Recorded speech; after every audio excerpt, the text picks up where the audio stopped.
It's time for Bet on It, brought to you by Warhorse Sportsbook.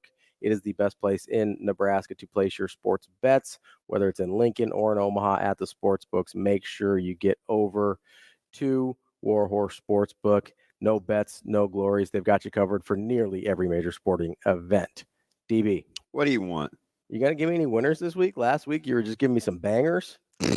Yeah, I'll have a few more winners for you. You got, you got any gems for me like last week? Yeah, I may have a few. Like, do you want them? Like, Well, I mean, that is kind of, Bet on It is the talking about war. Well, sometimes we're very specific, and sometimes. Well, you think about the games you like for a second, because I wanted to return to what you were talking about with Coach, with the media and kind of how we handle success. Let's call it. It's been early season success. Yeah, is that fair? So am I overdoing it? Am I doing too much? No, it's been successful. We're 2-0. It's been a while. It has been a while, just like Stained. We're gonna have to come up with somebody else that's come up with a song that's talked about a while, because we always say Stained. It's the only one I got. We heard this a little bit like your draws. Anyway, is that what they're singing about? Actually, oh, that's the band. Yeah, they're not. Oh, I thought that was the music. Not draws. Like, guess what? Drawers. So, like underwear. That's the difference in cultures. Drawers versus draws. Yes. I don't call them drawers at all. Nobody that look. Never mind. Nobody looks like me does. Let's move on. You're saying like short guys do? Yep. I don't. Yep. I don't know the Gujarati word for draws. I'm a little nervous. You ever done that where you're like, hey, I don't want to do laundry. I just need to go buy some new underwear. No, but I do know. See, listen. Not to go cold. Black people don't do that. We just do the laundry.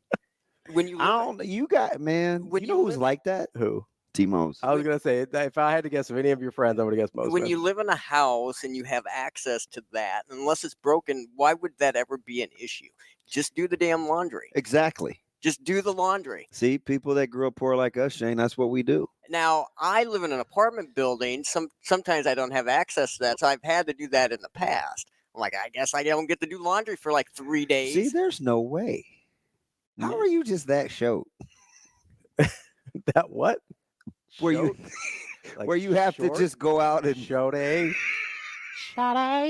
where you just have to go out and make a purchase. Speaking of short, my guy Steve Young says with our stream issues, he said we got a short somewhere, and I told him, hey, don't make fun of Shane like that. Listen, why is everybody got to make fun of me? Because you got a short somewhere.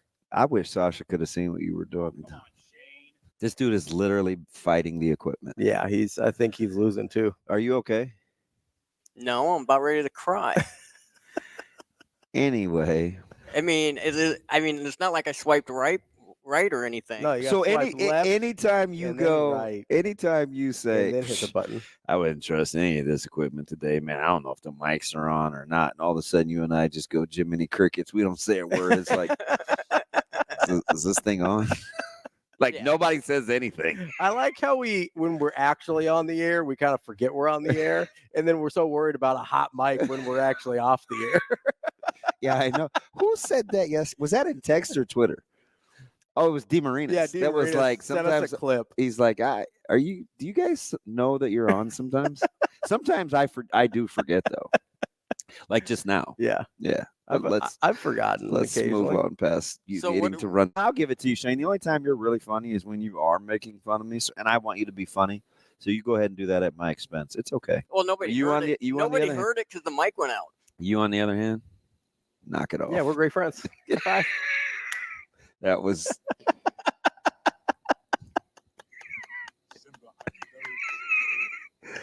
What's up, boy? I mean, I'm not even minute to minute. I'm second to second. You've never like, hey, I need. Do you know what I just about said to you? What? It was a fireable offense. That's not what I was gonna say. Wow, it's ironic that quote comes from a movie called The Great White Hope. It's a big baseball guy. Yeah. Yeah. Terrence Mann, big baseball. Is guy. that a good movie, by the way? I've never seen it. I mean, it's an older movie. It looked but like it's from the 60s. It depends on, like, I don't know, what's your poison? like Belle Biv DeVoe? Yeah, anything from those guys. That girl is poison. No? No? No. And don't make that dance move ever again. Just one of these little. No. We getting into Club Shay Shay over here or what? Boy, No, so what you got to do is you got to open Instagram. You got to swipe left and then you swipe right, like at the very bottom too. Like you have to swipe left up here. Then you got to swipe right down here and then you got to hit a button. And then you just throw your bed like on the phone? And then or you just throw your phone on the bed? Just like, I don't know how that happens on accident. Or you swipe right, which I was told in the chat, liars. Maybe just set DMs, not maybe live. just set the phone down next time. You don't have to get to it right away. I was traumatized by how he said, "Get over here." Like, was somebody really trying to get away like that? I mean, that was kind of disturbing. Yeah. I mean, get over here. What the? If everybody's consenting adults, no judgment. Just kind of do what you do. You asked me that, Eric. You asked me that last year, Eric. Back to the fans before. Do you like Arizona at Kansas State? What's the number? K-State -7.5. Feels a touch high, maybe. No real opinion. Yeah. No, because what I could see happening is K-State turns them over late. So, yeah, that would be a pass for me. All right. What do you like in what do you like about what were we going to talk about the fans? No, you said back to the fans thing. Well, we were talking about the media. We were talking about the media. Oh, media. Yeah. Okay, media. go ahead. Because, you said you think maybe some of us need to do a little bit better. I really, really do. And Coach Rhule kind of got on that yesterday where he goes, hey, like maybe I need to not be so candid is the word he used with the media. Because people were kind of nitpicking a lot of things that he was saying, which, I mean, we do. We talk about his press conferences a lot. I don't know if nitpicking, but we go in depth on what he says. Yeah, that's an interesting word he used because he kind of just puts it out there. Yeah. Which he is. I mean, I would describe him as candid. So usually you wouldn't think that if it's as candid that you'd have as much liberty or creative license. Like he's pretty much saying. So here's the problem. Okay. Is you went. Should I buckle in? Yeah, maybe take some notes. So you went from a coach that didn't tell you anything. This is what you guys do. Yeah. Who's you guys? We're talking about you guys. We don't use mechanical pencils, that's for sure, because we're adults. Who does? What guys? You go from a coach who doesn't tell you anything, right? Kind of a line of coaches that didn't tell you anything. Bo didn't tell you anything.